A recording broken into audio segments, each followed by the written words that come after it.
Discretionary listener participation is advised for the following pro wrestling podcast.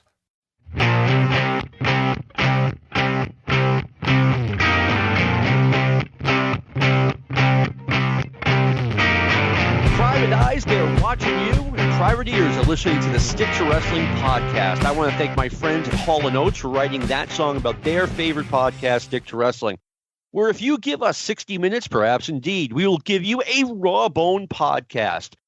It's a wicked good podcast, and it's the people's podcast. It's the major league of professional wrestling podcast, and it's got more hits than Sadaharu O. You knew I was going to say that.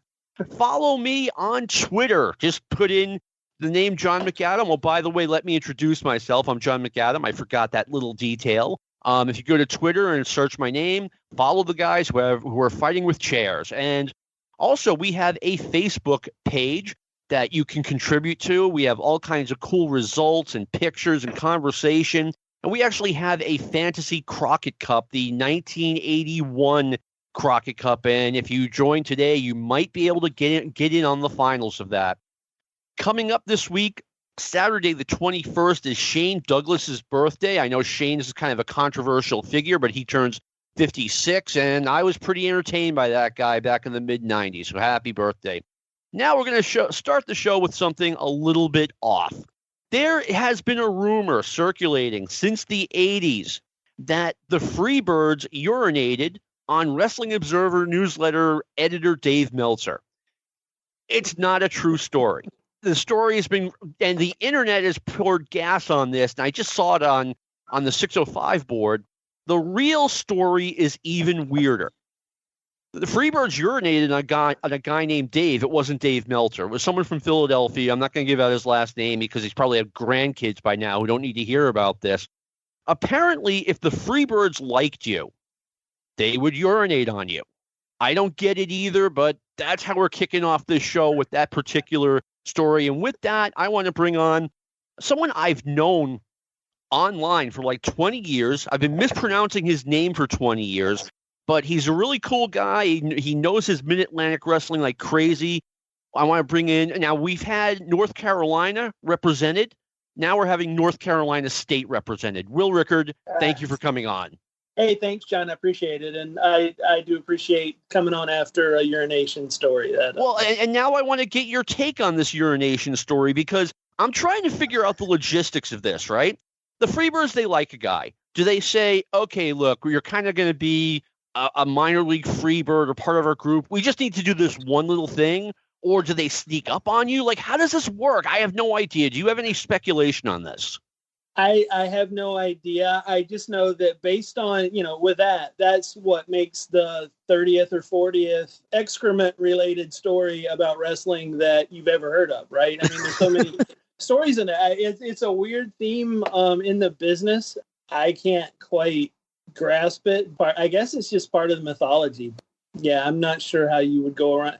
I don't know if you like somebody, why you would do that, but, those guys were a little bit different, too. 80s wrestlers were definitely a little bit different. I mean, like I said, I don't know the exact semantics of that story, but I know it happened. I know there was this guy named Dave, and the Freebirds urinated on him, but it wasn't Dave Meltzer. So anyway, now that we have that out of the way, Will, you grew up in North Carolina. Did you grow up right near Greensboro?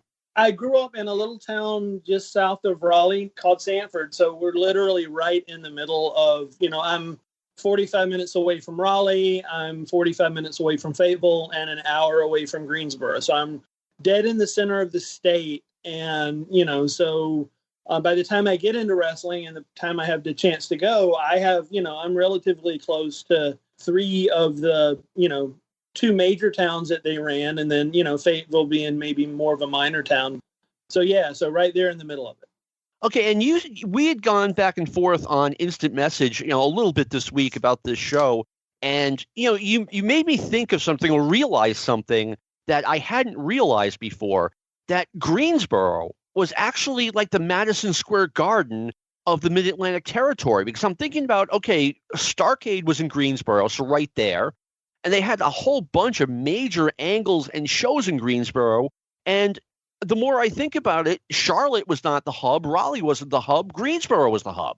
Right. Is the biggest house in the Southeast. So, I mean, if you were going to have a major show and then work it around the horn, like they did with, say, Boogeyman Jam or some of those other things, you would kick it off in Greensboro because that's where you were going to sell out. You would get 15 to maybe 20,000 in, maybe not quite that much. You had the opportunity to. I mean, in Starcade 83, the place was packed.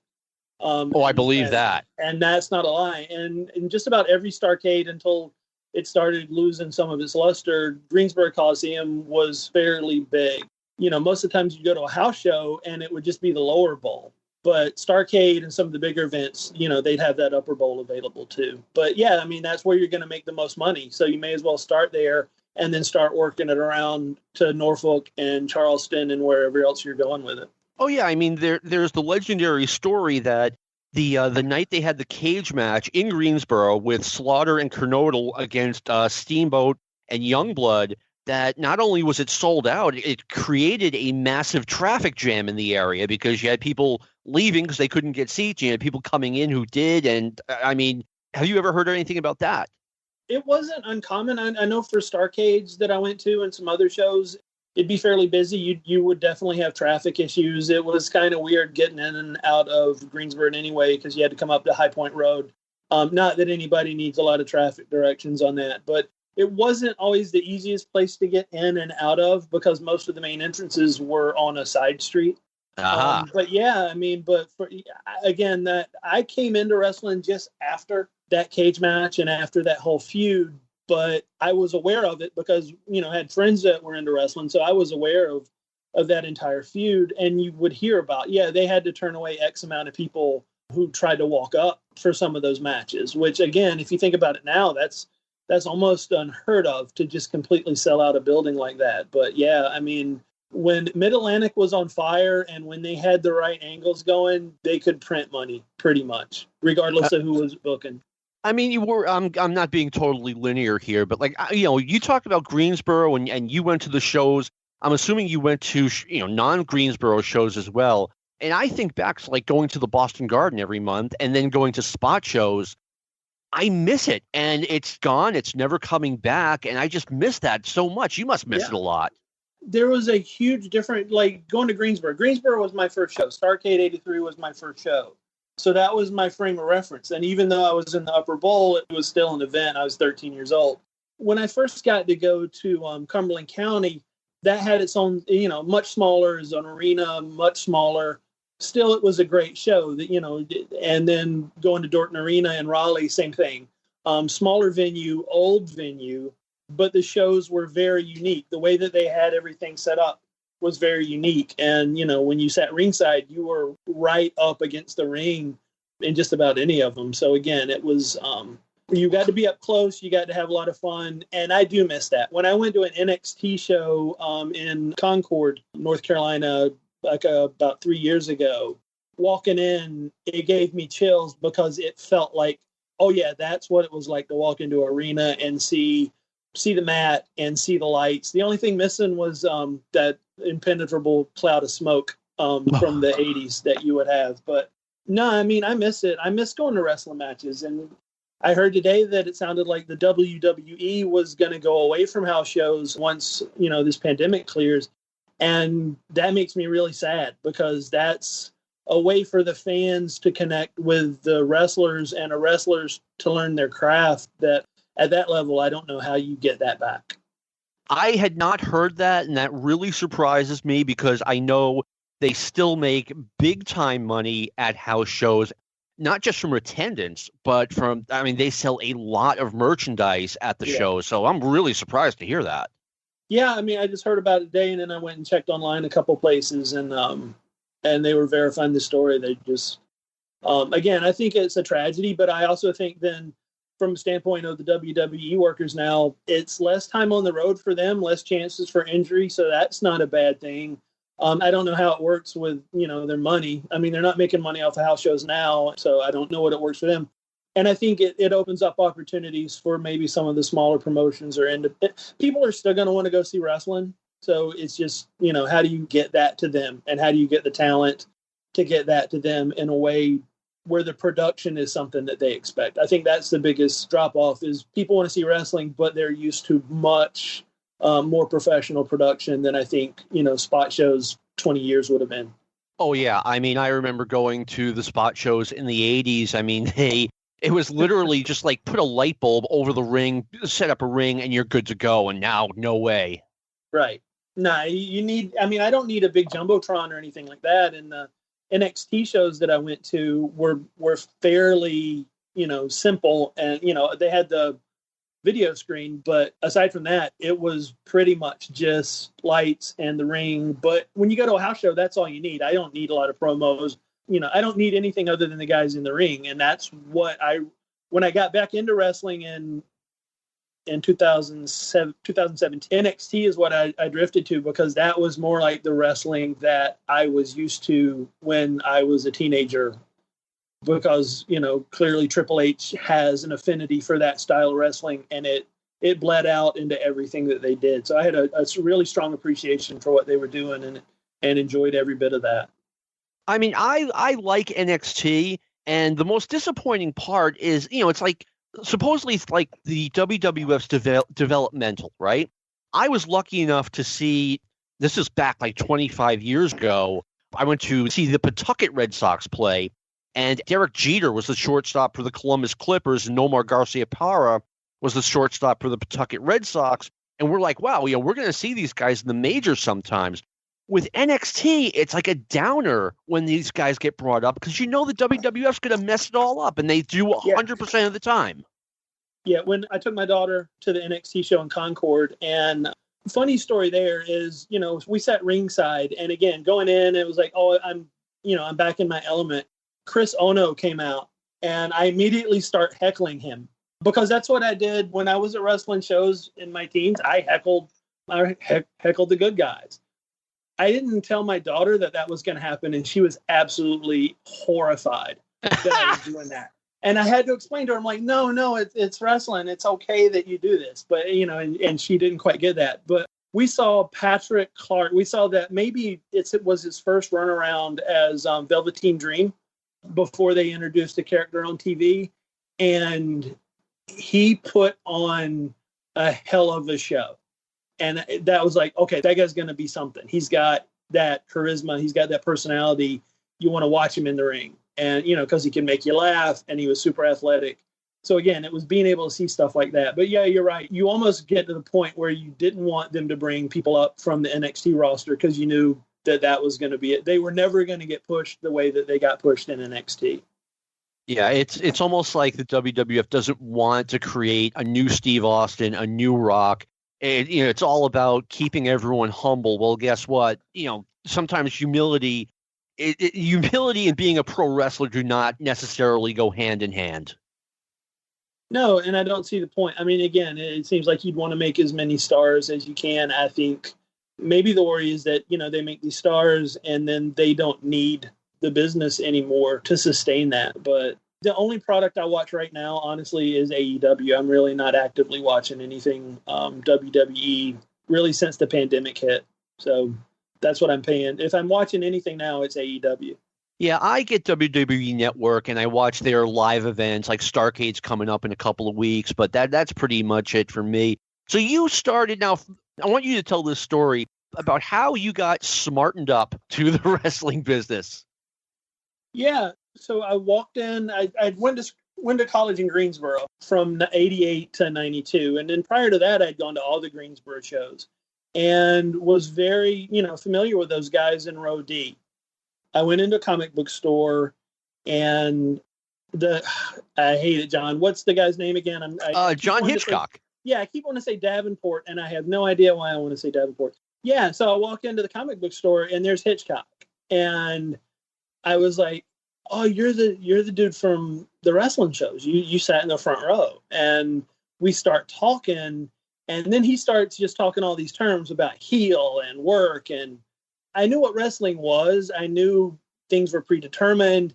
I didn't know the terminology. I didn't really know at that level. And he's using, and I had to stop him and then I walk out of that store, and he lent me 2 copies of The Observer, because I had never heard of Dave Meltzer before I walked in there. I'd never heard of the Observer. I was completely unaware of that whole underground smart side of professional wrestling. So yeah, he completely smartened me up. I read those annuals front to back.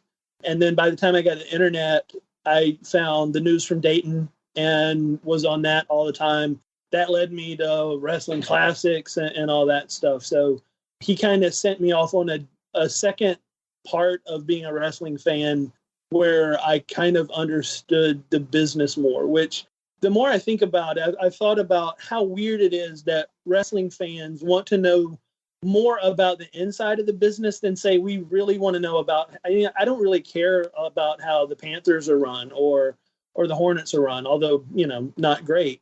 But, there's just this mystique around the business that the more you know about that and the more you feel like you're in on it, the closer you feel to the business. And depending on what internet site you're on and who you are, that can be a good or bad thing, because you've got a good part of that. And then you've got a fairly toxic side of, I think that we've both seen, where you either feel entitled or I just hate everything. And, and I'll crap on this wrestler because he's here. I'll crap on that wrestler because he's there. And, they're busting their ass to entertain you. And really, that's kind of where I came to it. Is I'm happy if they're working hard, and I can tell if they're working hard. If they're sincere about and they seem to love the sport, that's really all I care about at this point. Yeah, you mentioned something about like having a second life as a wrestling fan, and I can really relate to that, because I had been a fan since '76, and December '86, I come home, and I won't tell the story about how they got there, but there were 3 copies of the Wrestling Observer newsletter, which it blew my mind. I was up until 4 a.m. reading them, and it changed my, it was almost like, okay, well, this is the way things were then, and then you have that like second life as a wrestling fan, being smartened up. I mean, what year did you have that? That would have been 92. So Okay. I had been watching, actively watching wrestling for just under 10 years before I got to that point. And then I moved to Charlotte in the mid 90s and worked out, Flair had those Gold's Gyms, and I worked out the one in Pineville, and you'd have a chance to meet a lot of people. You get a chance to meet Arn and meet the Barbarian, and his wife were in there all the time. Flair was in there quite a bit. And, I always tried to be respectful, because again, just because that side of the business, I think it's impolite to let them know that that side of the business, because really I don't know anything. And it certainly made it different when I would actually have a chance to talk. Arn Anderson would, sat and I'd talk to him for 15 minutes. Flair, when he had time, would sit and talk. Didn't talk much with the Barbarian, but he and his wife were super nice. The only one that was ever kind of, I don't know if I should say, Stan Lane was a little different. I got to meet him a couple times. Stan Lane was just a little different. He was stuck somewhere in 1987 and 1997. I have met Stan and more than once, and I've always had good luck with him, but I have heard stories from other people that were not as positive.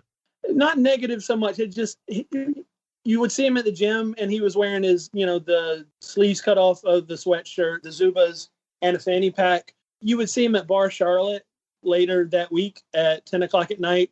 He was wearing the cut off, sweatshirt with the cut off sleeves, the Zubas, and the fanny pack, and the shades.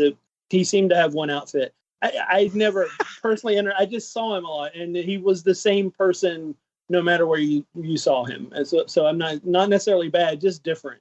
All right. A little bit of an aside, I think the Carolina Panthers made a sensational hire in Matt Rule, and I think you guys have a lot to look forward to. Tell me how you first became a wrestling fan. Like, how did that whole process go? So summer of 1983, I was hanging out with my best friend at the time, and we were walking around, and he starts talking about, hey, I watched wrestling, this wrestling show on Saturday night. And, I knew of that because Mid-Atlantic Championship Wrestling ran on the local ABC affiliate and out of Raleigh every Saturday night at 11:30. I usually watch Saturday Night Live or something else, but I wasn't actively watching wrestling. But I guess they were in the Greg Valentine, Roddy Piper angle, where Valentine, savaged Roddy Piper with a belt, nearly cut off his ear. And then for some reason, they stop the match and give Valentine the belt. And it was about Piper. And he's telling this story. He's like, yeah. And they had this guy and they're just showing, and he's talking about Piper. So he's talking about, I'm like, well, okay, this is interesting. I think I'll watch. So the next weekend I started watching for that angle alone. And then that was about the same time that they were starting to plant the seeds for Starcade. So shortly after I start watching is when Ric Flair loses the belt to Harler Race in St. Louis. And they make a big deal about it in North Carolina, Mid-Atlantic, because, in Mid-Atlantic, Flair is the babyface. Right. So they lie, well, it looked like he may have got his shoulder up. And so then they kind of they bring Flair in, and when he's a babyface, his promos were very understated and, almost whispering, as opposed to when he was the brash, humble Ric Flair is what you would get there, and very respectful. And, when he would talk to Bob Caudle. And so they start building that up. And then that's when the race bounty angle started. So then just all of a sudden, it's just this perfect storm is like, okay, well, we got Roddy Piper, and now he's wanting to have a dog collar match with Greg Valentine. And, you've got Harley Race doesn't want Ric Flair to get the belt back. And on Mid-Atlantic TV, they showed the Flair Race match, almost in its entirety. And at the end, that's when Dick Slater comes out, and then Bob Orton Jr. comes out. You think, okay, Orton Jr. is going to make the save, and then he makes the turn. So, and I'm just, it's 12:30 at night on the Saturday, and I'm just infuriated. I'm 13 years old. I'm just, pulsing with hormones and anger because Ric Flair just got screwed. And I'm not even thinking about, hey, this is fake, or I am angry because this was very unfair. And I guess that's when I got hooked. And so you had that angle going on. You had Steamboat and Youngblood were chasing the Brisco brothers for the world belts. And then you had Charlie Brown from out of town, which is Jimmy Valiant under a hood, feuding with Gary Hart and Kabuki. So you had all these great angles. So then that's what I'm watching, and I'm watching every weekend, and I'm really into it. And then I don't remember what magazine it was. It was an after magazine before it was ever announced on TV. But it was like, hey, there's going to be this big match in Greensboro on Thanksgiving. And it's going to be Flair and Harley Race in a cage, and Roddy Piper and Greg Valentine in a dog collar match, and the Briscoes versus Steamboat Youngblood, and Wahoo McDaniel and Hulk Hogan versus Slater and Orton. And, it's like, well, this just sounds awesome, and I have to be there. So I literally, being the subtle person that I was, left the magazine on my parents' bed open to that page. Because, just they might happen across and see it. And then from that night on, it was like the Simpsons episode where they want to go to Itchy and Scratchy Land. It's like, hey, can I go to Starcade? Can I go to Starcade? Can I go to Starcade? And wore them down. And me and 3 other friends somehow managed to work it all out that we would get our Thanksgiving dinners and do everything, and then we would go to Greensboro for Starcade. Wow. So that was the whole lead up to that. The night itself was awesome. I mean, we were sitting in the upper bowl. The seats weren't great, but we were there. Yeah. And we got to see the whole thing, every bit of it. And my memories of the 13-year-old are much different than my memories of a 50-year-old. And I've watched Starcade 83 a couple times. And at this point, really only the tag team match, the world tag team title match holds up. The dog collar match is a top 10 match for me, period. Everything else, quality wise, and again, I cynically, as someone that looks at it like that, the whole thing doesn't stand up, but it's still a memory. It solidified where I was as a wrestling fan, and it meant this is what I was going to be doing for the next few years. I was not going to turn my back on wrestling anytime soon because, you had Ric Flair, and then I didn't realize that Piper was on his way out. And, you had Steamboat, and you didn't, you kind of had to cycle some of these guys in and out. But I came in right at the time when Mid-Atlantic just became really strong and really on fire, and they had some really good angles. All right. And I want to ask you about this. Did you get to see the Briscoes turn heel? On TV. I mean, they announced it was kind of an on TV thing because what was happening at that time is, it was like they were doing that thing where we just want a shot. We just want to have a shot at the belts, and they had that that Oklahoma. Well, you just want a shot at the belts, and it's fair play, and but you knew it was a little sinister. And then on TV, they announced the title change where the Briscoes beat Steamboat and Youngblood, and it was clearly. They went full heel at that time.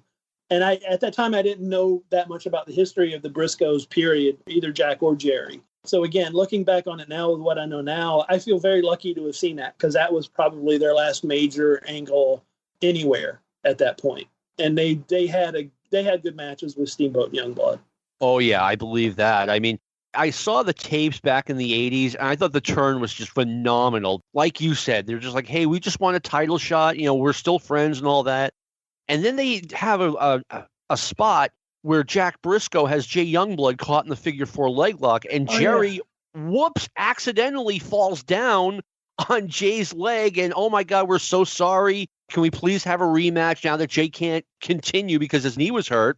And then they have the rematch, and once again, they do the spot where Jack has Jay in the figure 4 leg lock, and this time Jerry just dives like a falcon on top of the guy's leg and injures him. It was great.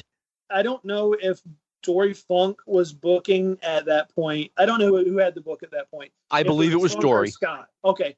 I think one of the things that we were lucky enough to have is you had angles that took months to play out because you weren't working from pay-per-view to pay-per-view because there wasn't such a thing yet. Right. So angles took 3 to 6 months to play out. So it was just slow, and you could take a month of little things on TV to turn. And to me, that made it more credible. It was like, well, you can see which way that turned. It just wasn't. Everything made sense. Even to a 13-year-old, it made sense. I get what happened there. All right. I'll tell you what, I ask this question a lot to my guest on this show because I'm genuinely interested. What was it like when the WWF all of a sudden, or maybe not even all of a sudden, but how did it feel when you saw a lot of the Mid-Atlantic guys migrating to this new television show? What was it like when the WWF invaded Greensboro? They weren't holding a lot of shows in North Carolina. I don't know when they held their first house show in North Carolina. First, all we had in the area was we had World Class. That was really the only thing outside of Crockett that we had. Otherwise, we had Worldwide Wrestling Saturday mornings at 11. You had East Coast Wrestling that came on at 6 o'clock on Saturday nights. East Coast Wrestling, is that an outlaw? No, East Coast Wrestling was like it was a weird Mid-Atlantic show that Big Ward, would do the commentary. He was just doing commentary over tapes in the studio. And you would see weird matches. Like I saw a match where I guess Kevin and David Von Erich had come in to do a world title tag team tournament. And he was wrestling Rufus Jones and somebody else. But, the Von Erichs were heel. It was a really weird show. But that came on Saturdays at 6. It was kind of like a C show. And then Mid-Atlantic, the main show, at 11:30 every Saturday night. So that's all we had. Every now and then I could pick up a Florida championship wrestling from Florida out of Florence, North Carolina, if the weather was right and I stood right next to the TV with the antenna held a certain way. I've been there. And then we started getting, Sundays, we started getting WWE syndicated programming. By then, Piper had already gone. So Piper did Starcade 83.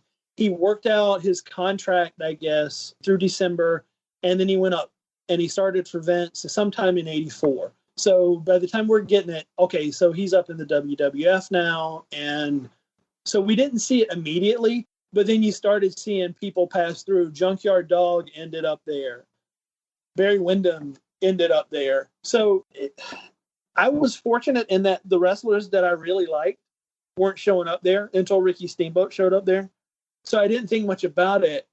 Again, not knowing that much of the business, I didn't realize, what they were really trying to do. And naive to me, I was like, well, he can't do anything to Crockett. So, I'm aware of the whole Georgia Championship Wrestling and Black Saturday and all that stuff, but I didn't have cable at the time, so I didn't know about any of that at the time either. I was really, if I didn't see it in an aftermag at the time, I didn't know anything about it if it didn't happen in Jim Crockett Promotions territory. I totally understand that world. Number one, wrestling with the antenna, hoping that I can get the show from Worcester, Massachusetts.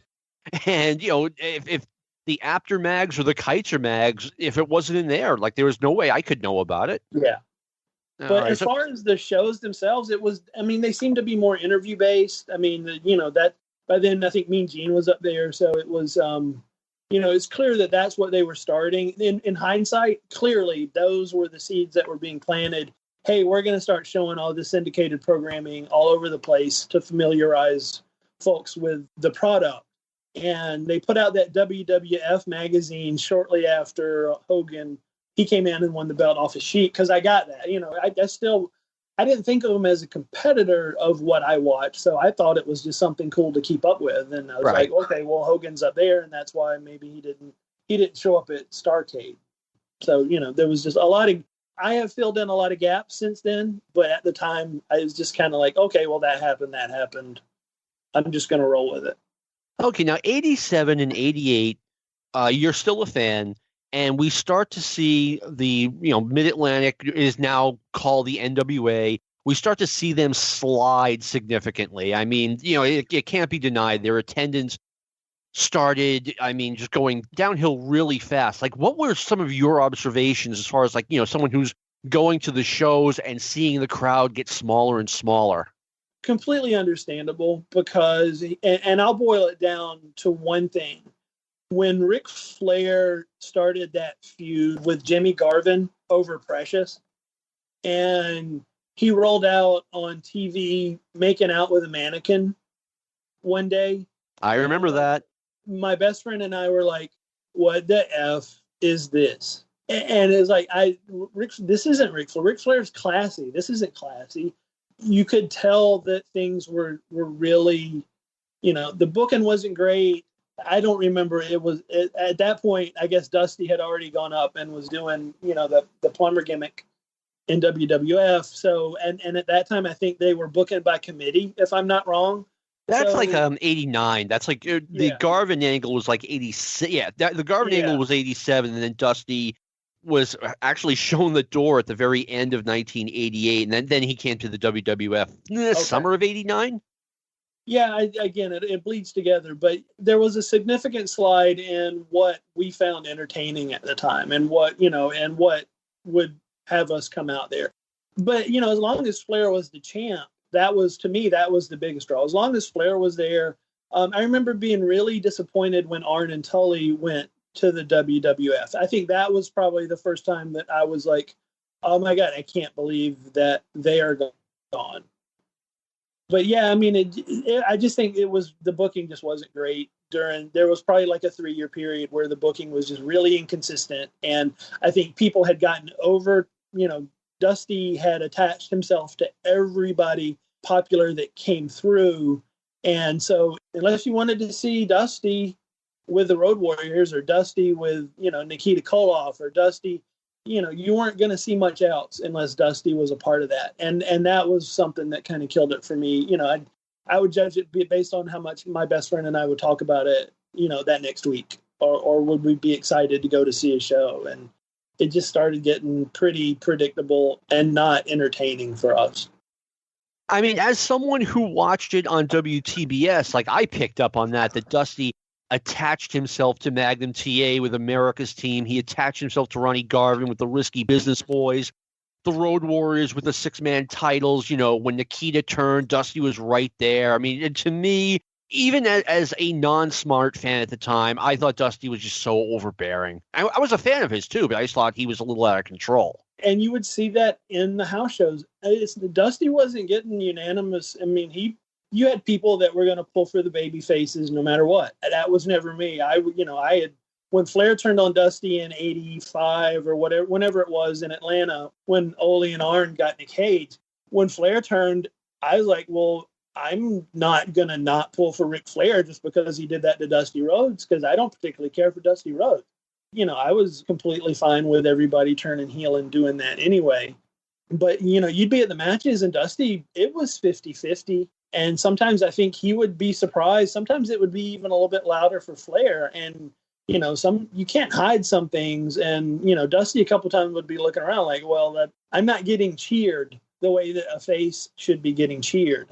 The only other time I saw that was when Hogan was in kind of early in his WCW run. And we went to Winston-Salem to see Monday Nitro.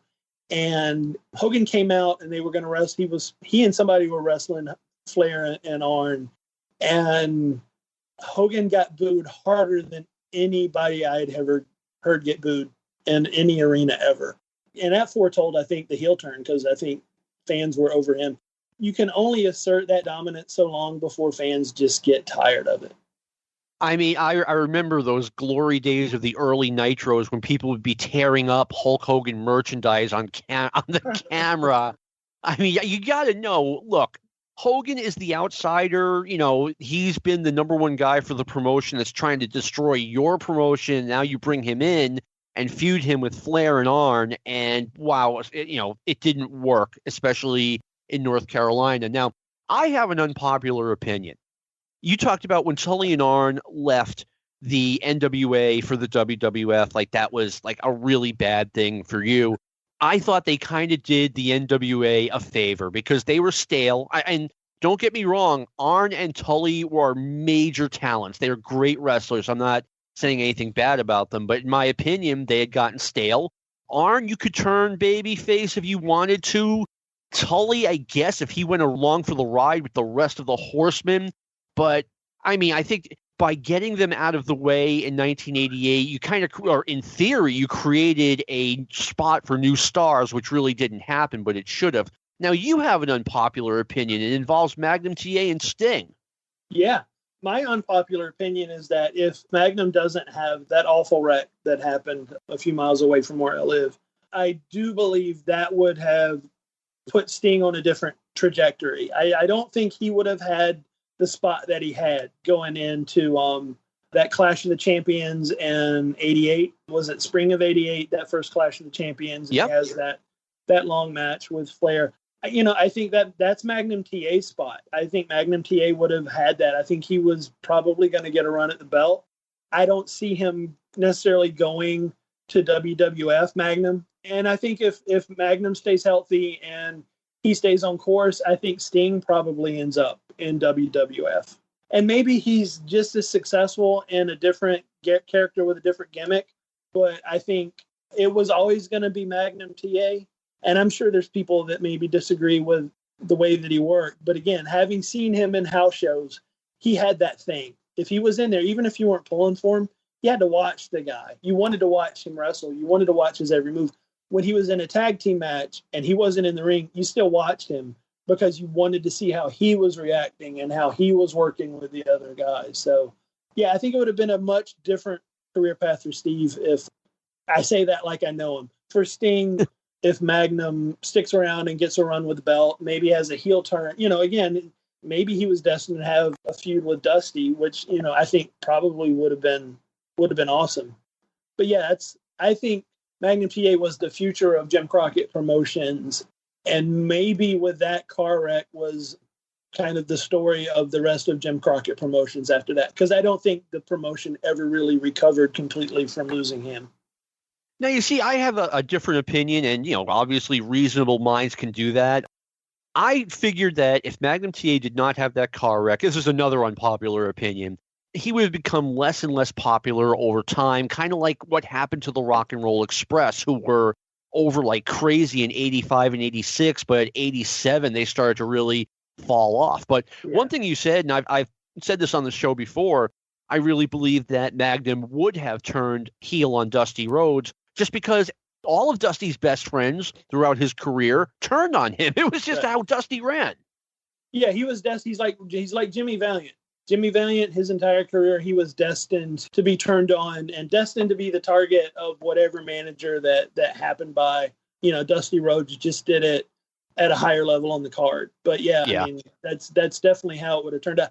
as interesting as it would have been for Dusty Rhodes to turn heel on Magnum TA and put Magnum T over, that was never going to happen. Never going to happen. I mean, Dusty was Dusty. I was a fan of Dusty's, but he, no matter what, I mean, he fed his ego. Now, I want to talk about something you mentioned in one of your messages to me. Please tell us about the importance of Mid-Atlantic wrestling in an area with no major sports at the time other than NASCAR and ACC basketball. Yeah. So, I mean, that's it in a nutshell. There was nothing else to go out and spend your money on. So, ACC was huge, and in fact, in '83, I was lucky enough to be in Albuquerque when North Carolina State won that game. So in 1 year, I went from North Carolina State winning the national championship and being there for that to being at Starcade. Not bad. Yeah, but I mean, you didn't have anything else. And so, if you were in North Carolina and you liked football, you were a Cowboys, Washington, or Steelers fan. And that was usually about it. If you were a baseball fan, it was, you're Yankees, Braves, or whoever. I happen to be a Dodgers fan. We didn't have basketball. I was a Celtics fan growing up.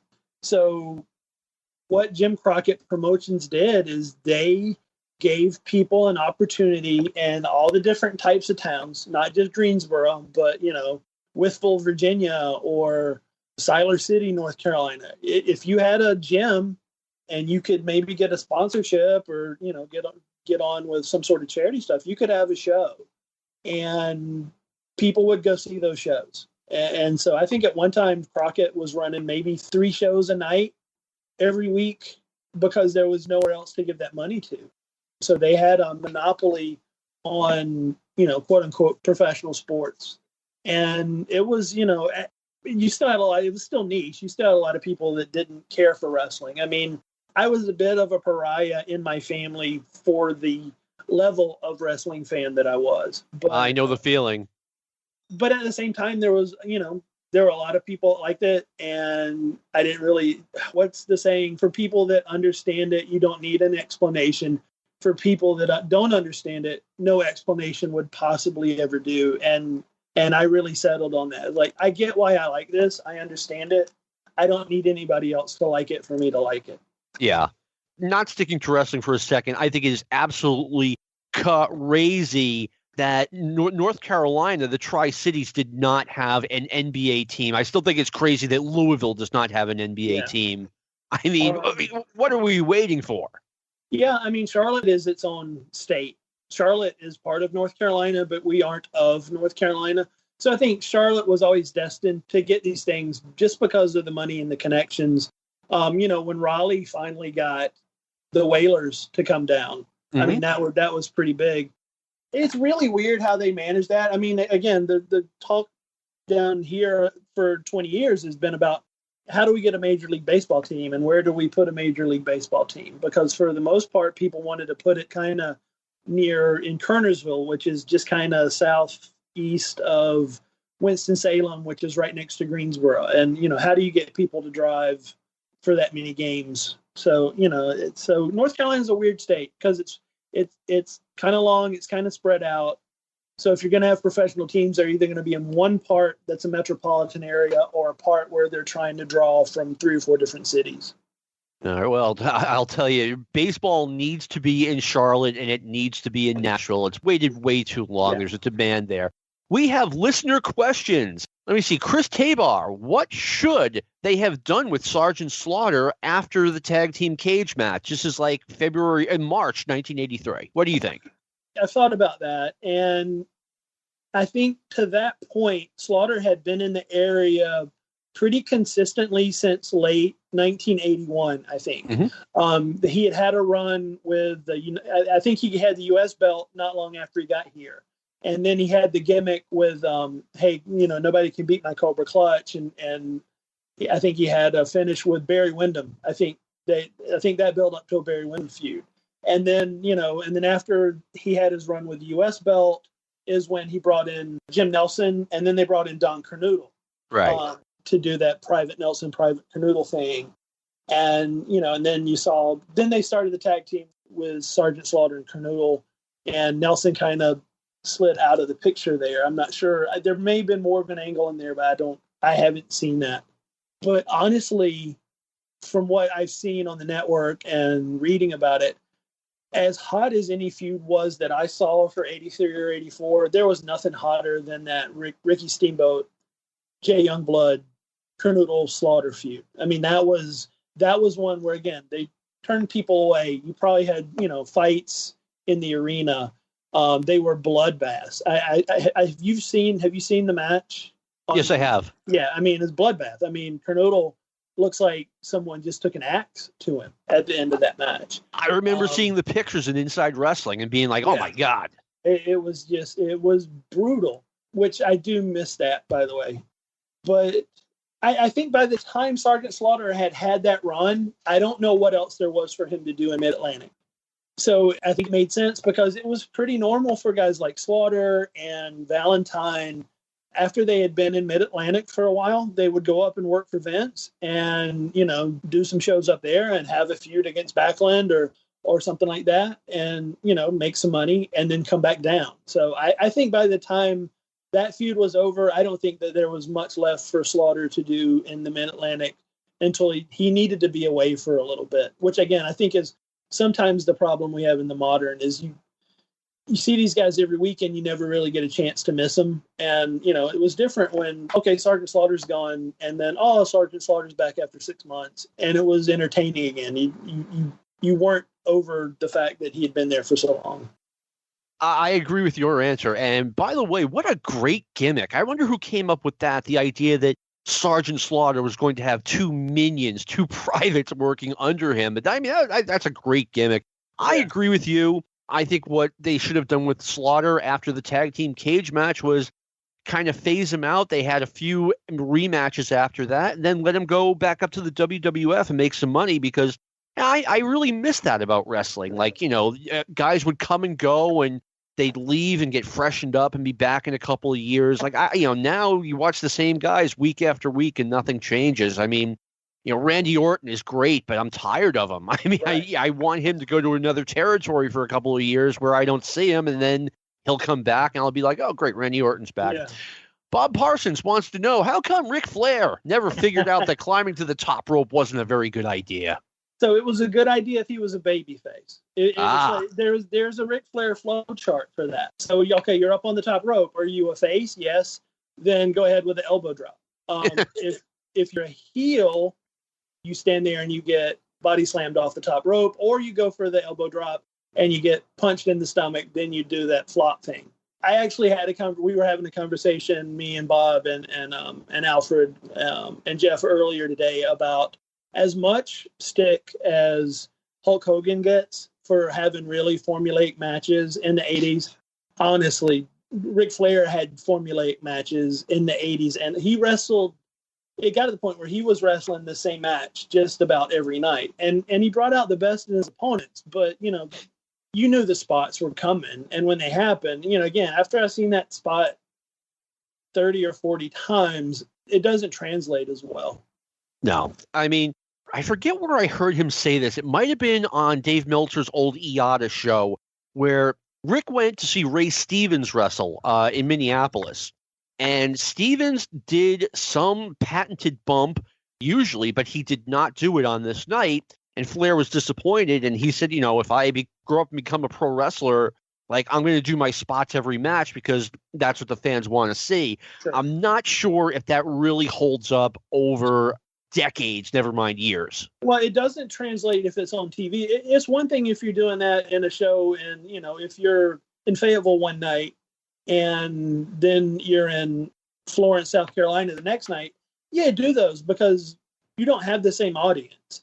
When it's on TV, every week for 3 hours, and then after that, when you're doing the same spots, then it becomes, okay, I've seen all these. I think there's what you can do in a house show that only those people are seeing that, and it's special for just them versus, okay, I'm doing it on the TV again because people expect to see that on the TV. Meanwhile, smarter fans are just rolling their eyes, right? No, you're absolutely right. That's an excellent point. If you're doing it on TV, every time you're on TV, you're kind of ruining the whole thing. Brendan Stevenson writes, do you think Dusty was a victim of burnout towards the end of JCP, and do you think Crockett should have had rotating bookers every 6 months sort of how they did in Memphis with Lawler and Jarrett. You may think that do you think that would have helped the product? And do you think Jim Crockett gave Dusty too much power at times? Let's go over here. What do you think? Well, kind of goes back to what we were talking about earlier. To a large degree, I think the audience they weren't burnt out on Dusty the Booker, because for most of it, nobody knew Dusty was the Booker. I mean, I didn't know Dusty was booking. I just know Dusty was in every major angle, or if somebody came in and they were hot, Dusty was attached to that. So from that standpoint, as far as, I think, because again, I don't know exactly who got the book after Dusty left. But I do know that, they got to a point where when it was WCW, they were doing the committee and they were kind of, I don't know if the Memphis stuff worked, because Memphis is such a unique territory. And again, with Memphis, it was like really, those were bizarre shifts in between those 6 months. You'd have Jarrett, who was, doing more traditional wrestling booking, and Lawler, who was bringing in movie monsters. Right. Which weird stuff was, we had the New Breed. We had Lasertron. So it's not like we weren't getting weird gimmicks that didn't get over either. Not knowing as much at the time about who was getting that book, I do think Dusty Rhodes made Jim Crockett a lot of money.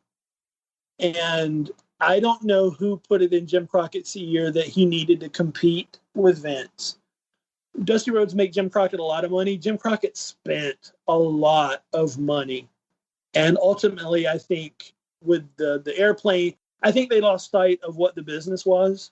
And at its heart, professional wrestling is the house show. Professional wrestling is getting people into seats and putting on good shows. And I think everybody, including Crockett, was enamored with the high life. And I think the cautionary tale you see so often is when you get to that point, once you're at the top, you only have one place to go. And clearly that's exactly what happened with Jim Crockett. He got overextended. He was way over his skis. He moves the office down to Dallas. And then at one time, I think they were running an ice cream joint. So, it was a pretty interesting fall from where he was in, 85, 86, 87 to where they ended up. Yeah, Crockett, Jim Crockett himself, we hear the stories about how he has bought a building in Dallas with marble floors, and like, dude, you're not a rock star, you're Jim Crockett. I do want to say one thing about Dusty, because I feel like Dusty did this. I recognize, and there's a level where I love Dusty Rhodes, because Dusty Rhodes was important for the business. Mm-hmm. And Dusty Rhodes laid out a lot of stuff, and you saw the impact that he had with NXT and the people that worked with him. If you talked with anybody that worked for Dusty or learned from Dusty, you hear what he felt about the business. Dusty Rhodes loved this business. Dusty Rhodes loved himself. I think ultimately his legacy is bigger than anything I could say negative about how he was in Jim Crockett, because at the same time, he's also responsible for a lot of good memories that I have at matches. So from that standpoint, I don't want anybody to think I would just down Dusty. Dusty was incredibly important for the business. I agree with you, and you're right. His legacy is not that last 2 years unsuccessfully booking JCP. Obviously, you can write an encyclopedia about Dusty, never mind a book. He was over huge up here in the WWF back in the 70s when he was wrestling superstar Billy Graham, and then somehow he got that polka dots gimmick over like crazy in 89, 90. So, obviously it's there. For me to answer Brandon's question, I do think that it would have been good had they, just said to Dusty right up front, look, you're going to book for 6 months, and then we're going to use someone else, even if you're booking extremely well for those 6 months, but we'll probably bring you back to do another 6 months. I think having the same booker for 5 years, Brandon used the word burnout, and that's exactly what happens. You get burned out, you run out of ideas, and I just wish Dusty had been able to say, look, I have been doing, in 88, I've been doing this for 4 years. I need to step back. I'll do it again when my batteries are recharged, and I think things would have been a lot better off. Steve Generali asked, could JCP had given the Jimmy Valiant or Bugsy McGraw comedy spot to Mighty Igor, And would it have worked? I know Igor had a successful run in Mid-Atlantic for 5 years prior to the WTBS years. What do you think? I think that spot works. I think it could. I didn't see Igor a lot. I'm aware of a lot of his work. When you have wrestlers like that, when you have the comedy spot, when you have a Jimmy Valiant or you have a Rufus R. Freight Train Jones, and this is just my observation, you have to have that natural enemy. And the natural enemy of your mid-card comedy babyface is your mid-card evil manager. Right. And so, if as long as you had, as buffoonish as he was, as long as you had Paul Jones, you can get that over because Paul Jones is gonna, people are gonna want to see Paul Jones get knocked on his ass. Yeah. So, as long as you have that, I think Jimmy Valiant managed to get that over to a point where he had his own headline show. He main evented a major show in Greensboro. For Jimmy Valiant, that's pretty good. I mean, did he have any other paydays quite like that? So, but he could get it over because he connected with people. If you can get the babyface that can connect with people on that level, and then you can threaten him with, a malevolent manager, I think that gets over naturally. You just the chemistry has to be there. I think Valiant worked great. He worked great with Paul Jones. He worked great with Gary Hart. Gary Hart was a much different manager than Paul Jones. He was sinister. He was sneaky. He brought in these exotic wrestlers from the East, and he wasn't as bombastic. But maybe you were more scared of Gary Hart than you ever were of Paul Jones. You didn't like Paul Jones. You were scared of Gary Hart. Excellent answer. I mean, I don't think they could have brought in Mighty Igor because you can only have so many guys with that gimmick, the comedy gimmick. And if you have too many of them, it's not good. Had they used him instead of Jimmy Valiant, I mean, I don't think there was a wrestler who could have been better than Jimmy Valiant. I mean, Jimmy Valiant played that perfectly. He was on the first, 3 or 4 star. I mean, he was steady in the area. I mean, maybe he took a little time off here and there, but he was a mainstay in the area in that mid-card, upper mid-card for, 3 or 4 years straight and never seemed to lose. I never heard anybody that got tired of seeing Jimmy Valiant. Let me put it that way. I never got tired of watching Jimmy Valiant. No. And like you said, I mean, he was, perfect in that role. Final question, and we're right up to around 60 minutes. From Christian Body, if Ricky Steamboat stays, does Dusty still bring in Magnum Ta? Your thoughts, Will? I don't know. Again, that requires a lot of thought around what Ricky Steamboat wanted to do. I remember after Starcade 83, when he, quote unquote, retired, everybody was like, well, we don't, again, I didn't know Ricky Steamboat. I just know that he was gone. And he came back and had a couple events with Flair. They were on the Boogeyman Jam card. They did a 60-minute draw. I think if he stays, Ricky Steamboat, as great of a wrestler as he was, could be very two-dimensional in Crockett. And it depends on who you put him with. I mean, he was good with Tully, but he was always better with Flair. You can't just have him wrestle Flair all the time. And how many tag teams can you put him in? Yeah. Knowing how big that Magnum Ta was down in Mid-South and reading about him, and that feud that he had with Mr. Wrestling 2 that kind of put the rocket in his butt and launched him up there. I think Magnum probably comes anyway, because there were pretty good series of time when Ricky Steamboat and Magnum Ta existed at Jim Crockett Promotions at the same time. In fact, they were both on a card that I saw at the Cumberland County Arena. I forget who Magnum Ta was wrestling, but I do remember that Steamboat was wrestling. That was when he was going up against Tully for the TV belt. So they were in the same territory for a while. Yeah. So I think Magnum was coming no matter what, and probably that was for the best because, who knows if he ends up in Vince, maybe he does stay healthy because he's not on Ray Road on a rainy night. It's just hard to say, but I don't see he's going to come in regardless because that was the right business move to make. Yeah, I agree with everything you said. Ricky Steamboat had been a top babyface in the Mid-Atlantic area, aside from that post-Starcade 83 retirement, which didn't last very long. He had been a big star since 77, and he left for the WWF in early 1985.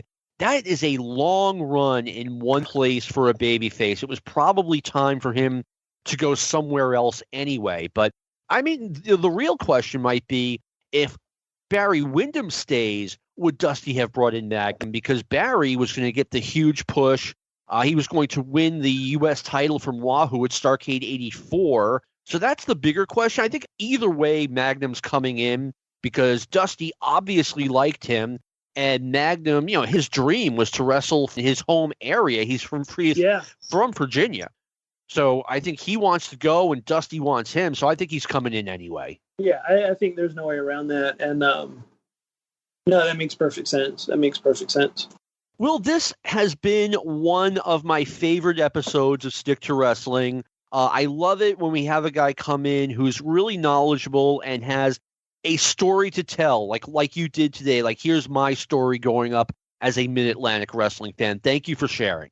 Thank you, John. I really, this has been a tremendous amount of fun. I hope you have me back because I've got a lot more that I could talk about. But great show. Oh, yeah. Thanks for hosting me, and I look forward to listening to more of these. But I really do appreciate the opportunity, John. I appreciate you taking the time, and I appreciate you sharing that part of your brain. And I want to also thank Lou Kippelman, our fantastic producer who makes us sound way better than we deserve to. And this has been a production of the Arcadian Vanguard Podcast Network. Be safe out there. So long from the Granite State. This concludes our podcast day.